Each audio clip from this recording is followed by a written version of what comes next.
Rusija, Moskva, istorijski centar grada. Stara dvospratna vila. Zgrada je utonula u zemlju. Prozorske klupčice na prvom spratu su u prizemlju. Pogledajmo prozore na drugom spratu. Na prvom spratu prozori su iste širine, ali manje visine. Čini se da su u prošlosti visine prozora na oba sprata bile iste. Visina drugog sprata je mnogo veća od visine prvog sprata. Vidite li razliku? Drugi sprat je visok, a prvi sprat je upola manji. Obratite pažnju kako su ukrašeni prozori na prvom spratu.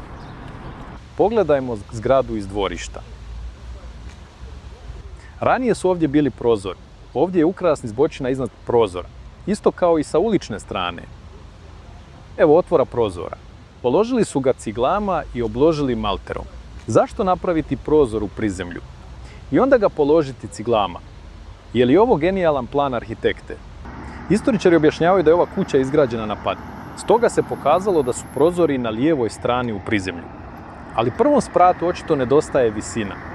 Ispod prvog sprata trebao bi kao i susjedna višespratnica. Kuća je također na padini.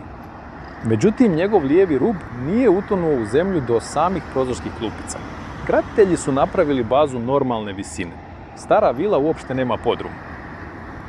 Istoričari kažu da je tokom mnogo godina kuća potonula u zemlju pod sopstvenom težinom. Prema službenoj dokumentaciji, starost kuće je od 200 do 250 godina. Ova višespratnica stara je 90 godina.